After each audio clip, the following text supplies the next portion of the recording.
کہ جس کے ایک کنارے سے دوسرے ساحل تک آج تک کوئی پہنچ ہی نہیں سکا۔ ساری دنیا کے علماء، خطباء، شعراء، بلغاء، ادباء، ساری دنیا کے محققین، مفکرین اس عنوان اور اس انداز میں اپنے اپنے انداز میں لکھتے گئے، بولتے گئے، سنتے گئے، سناتے گئے، سمجھتے گئے، سمجھاتے گئے، اور نبی کی سیرت کے سمندر میں غوطے کھاتے گئے، ہیرے اور موتی اٹھاتے گئے، تمہارے دامن میں سجاتے گئے، وہ چلے گئے، نبی کی شان ابھی جاری ہے۔ لیکن میں تو ویسے ہی ایک طالب العلم طفل مکتب ہوں، میری زبان میں تو اتنی طاقت و ہمت و سکت و قوت کو جرت ہی نہیں کہ میں پیغمبر کے شان کا حق ادا کر سکوں۔ میں تو صرف اپنے اکابر علماء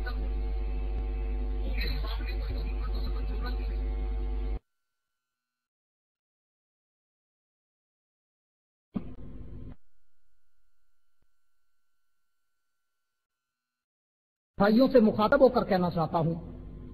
کہ آؤ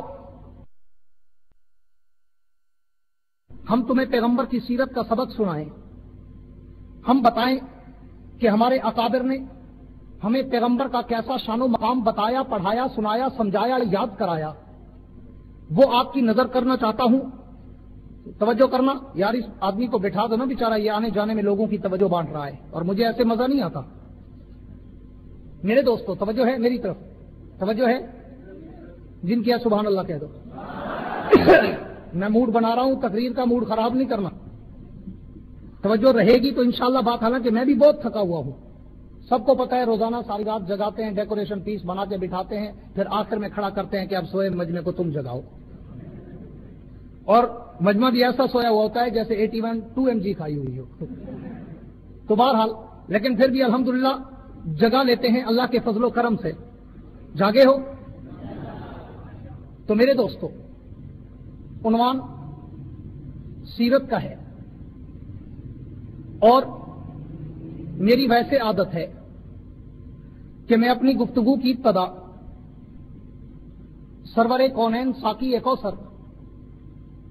تاجدار مدینہ فخر دو عالم آمنہ کے در یتیم احمد مجتبیٰ محمد مصطفیٰ سب کہہ دو صلی اللہ علیہ وسلم کے مقدس مطہر منور معمبر معطر بابرکت و باسعادت طیب و طاہر اطہر و مطہر اکمل و احسن اطیب و اشرف افضل و انور مکرم و معظم و محتشم عرفہ و اعلیٰ برتر و بالا نام نامی اور اسم گرامی سے کرتا ہوں، اس لیے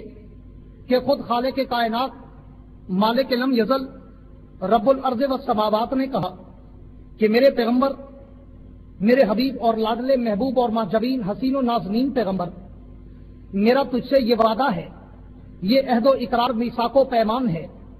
کہ سرزمین کائنات کے جس خطے پر، آسمان کے جس کونے پر، ہوا فضا خلا کے جس جھونکے پر، جس درخت کے پتے پر، جس پھول کی پتی پر، جس پہاڑ کے پتھر پر، جس پانی کی لہر پر، جس شبنم کے قطرے پر، جس پرندے کی اڑان پر، جس انسان کے دل و دماغ و زبان پر، جس کتاب کے ورق پر، جس قلم کی نوک پر تیرا ذکر ہوگا، میں رحمت کی بارشیں برسا دوں گا۔ سبحان اللہ۔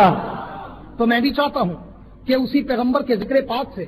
اپنی بات کو شروع کروں، لیکن شروع کر کے میں آج موٹر وے کا ذرا ہائی سپیڈ روڈ لینا چاہتا ہوں۔ بات شروع پیغمبر کے سر کے تاج سے کر کے،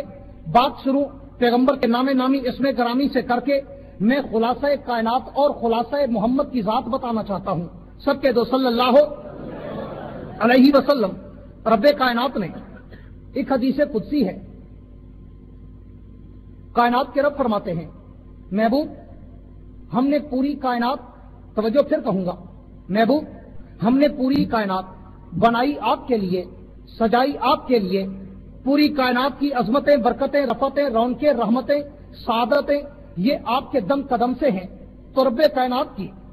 دربار میں سوال کرتے ہیں، اللہ آپ نے اس پیغمبر کے لیے اگر ساری کائنات کا نقشہ بنایا تو پھر اور پیغمبر جو آئے وہ کیوں آئے؟ توجہ کریں گے، اور پیغمبر جو آئے وہ کیوں آئے؟ تو جواب ملتا ہے کہ ان کو تو میں نے اس پیغمبر کے آنے کے استقبال کے لیے بھیجا تھا، ان کو تو میں نے اس پیغمبر کے آنے کے انتظام و انصرام کے لیے بھیجا تھا۔ اللہ وہ کون سا انتظام و انصرام تھا؟ اللہ وہ کیسی انتظامات کی کمیٹی تھی کہ اس کے آنے سے پہلے 24,000 अंबिया की शक्लों में आई। तो फरमाया हाँ तुम देखते नहीं, तवज्जो करना, तुम देखते नहीं कि जब तुम कोई फसल पकाते हो तो उस फसल के लिए तुम्हें सबसे पहले जमीन पे हल चलाना पड़ते हैं, फिर जब हल चल जाते हैं तो हल के बाद जमीन पे पानी लगाया जाता है, फिर जब जमीन नरम हो जाती है उसमें बीज डाल के पौधे उगाए जाते हैं, बागीचे लगाए जाते हैं, फिर जब बागीचे उग जाते हैं उनके लिए दोबारा पानी लगाया जाता है, फिर जब वो सब्जा लहलहाने लगता है तो तुम्हारी फसल पक जाती है। अल्लाह फरमाते मैंने भी जब कायनात की फसल को बनाया था तो बनाया इसलिए था कि इसमें ताजदारे मदीना ने आना था, इसमें फखरे तो आलम ने आना था, तो मैंने सबसे पहले जनाबे आदम अलैहिस्सलाम को भेजा। मौलाना कारी तैयब की जबान में कहता हूँ, सब कह दो रहमहुल्लाह, फरमाते हैं कि सबसे पहले अल्लाह ने आदम अलैहिस्सलाम को भेजा, आदम जाओ जमीन पे जाकर तुम अपनी ड्यूटी अदा करो। अल्लाह ड्यूटी क्या है? फरमाया तेरे सर पर मैं तकवीनी उमूर की नबूवत का ताज रखूंगा, तू जाके जमीन पे हल चला, जमीन टेढ़ी है, जमीन में ऊंच और नीच इफरातो तफरीक है, जाके जमीन पे हल चला कर जमीन को सीधा कर, इसलिए कि तेरे बाद मकसूद कायनात ने आना है। तो जनाबे आदम आए और अपनी पूरी जिंदगानी में हल चला के जा चुके, तो फिर जनाबे नूह अलैहिस्सलाम आए। अल्लाह मेरी क्या ड्यूटी है? फरमाया नूह अब तुम जाओ, जमीन पे हल चल चुके, तकवीनी उमूर का काम शुरू हो चुका, आदम जमीन पे हल चला के जा चुके, अब हल चलने के बाद जमीन पे पानी लगता है, अब तुम जाओ, तुम्हारे दौर में मैं तूफान नूह भेजूंगा, तुम जाकर उस तूफान के जरिए जमीन को पानी लगा के तरोताजा कर दो, इसलिए कि तेरे बाद मकसूद कायनात ने आना है। अब जब जनाबे नूह भी गुजर गए तो जनाबे इब्राहिम अलैहिस्सलाम आए। अल्लाह मेरी क्या ड्यूटी है? फरमाया इब्राहिम तुझसे पहले आदम हल चला चुके, नूह पानी लगा चुके, हल और पानी के बाद जमीन में बागीचे लगाए जाते हैं, जमीन में पौधे उगाए जाते हैं, जमीन में बीज डाला जाता है, अब तेरी बारी है, हल भी चल चुके हैं, पानी भी लग चुका है, अब तू जाकर जब नमरूद की अदालत के कचहरों में, जब नमरूद की दरबार में मेरी तौहीद के डंके बजाएगा तो नमरूद तुझे नारे नमरूद में डालेगा, मैं उसी नारे नमरूद में तुझे जन्नत के बागीचे लगा कर दूंगा, तू जा और उन बागीचों की रखवाली कर, इसलिए कि तेरे बाद मोहम्मद मुस्तफा ने आना है। अब दोस्तों तवज्जो करना, जमीन पे हल भी चल चुके, जमीन पे पानी भी लग चुका, जमीन पे बागीचे भी आ चुके, फिर उन बागीचों के लिए फिर पानी की जरूरत पड़ी तो अल्लाह ने इस्माइल को भेजा। फरमाया मेरी क्या ड्यूटी है? अल्लाह से पूछा इस्माइल ने, अल्लाह मेरी क्या ड्यूटी है? फरमाया इस्माइल अब तू जा, आदम हल चला चुके, नूह पानी लगा चुके, इब्राहिम बागीचे उगा चुके, अब तू जाकर जमीन पे एड़ियां रगड़ेगा, मैं उन एड़ियों की वजह से अब जमजम के चश्मे बहा दूंगा, तू जा और उन चश्मों की रखवाली कर, इसलिए कि तेरे बाद मोहम्मद मुस्तफा ने आना है। अब इस्माइल भी जा चुके, जनाबे मूसा अलैहिस्सलाम आए। अल्लाह मेरी क्या ड्यूटी है? फरमाया मूसा अब तुम जाओ, आदम हल चला के जा चुके, नूह पानी लगा के जा चुके, इब्राहिम बागीचे उगा के जा चुके, इस्माइल चश्मे बहा के जा चुके, अब उन बहारों को देखकर, अब उन चश्मों को देखकर, अब उन गुले गुलजारों को देखकर बड़े बड़े फिरौन उठेंगे, अन रब्बुकुमुल आला का दावा करेंगे, मेरी खुदाई पे कब्जे की कोशिश करेंगे, तू जा उनसे टकरा कर अल्लाह और रसूल की ताकत के डंके बजवा,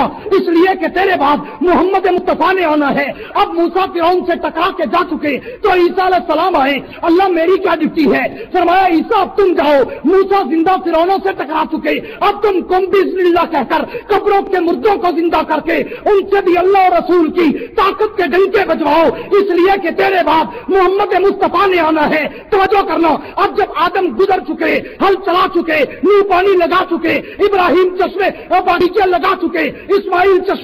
चश्मों की निगरानी कर चुके, मूसा जिंदा फिरौनों से टकरा चुके, ईसा कब्रों के मुर्दों को जिंदा करके उनसे भी अल्लाह रसूल की ताकत के डंके बजवा चुके। अब वो आमना का दुर्रे यतीम आया, अब वो ताजदारे मदीना आया, अब वो फखरे दो आलम आया, अब वो कायनात का सरदार आया, अब वो वलीन आखिरीन का इमाम आया कि जिनके आने के लिए अल्लाह ने दुनिया बनाई, जिनके आने के लिए सूरज और चांद बना, जिनके आने के लिए सितारे सैयारे बने। फिर कायनात के रब ने कहा महबूब जब तक तू नहीं था कायनात में खजा थी, अब तू आया, मैं रबीउल अव्वल बना दूंगा, तेरे आने से मैं बहारें उठा दूंगा, तेरे आने से मैं नूर फैला दूंगा। और इसीलिए तो कहा कि उनकी नजरों से सारे नजारे बने, उनके जलवों से ये जलवे सारे बने, और उनके पांवों का धोवन सितारे बने, मुझे उनके रुखे बद्दुहा की कसम। नारे तकबीर, शान रिसालत, शान रिसालत, शान सहाबा, शान सहाबा, शान उलमाए देवबंद,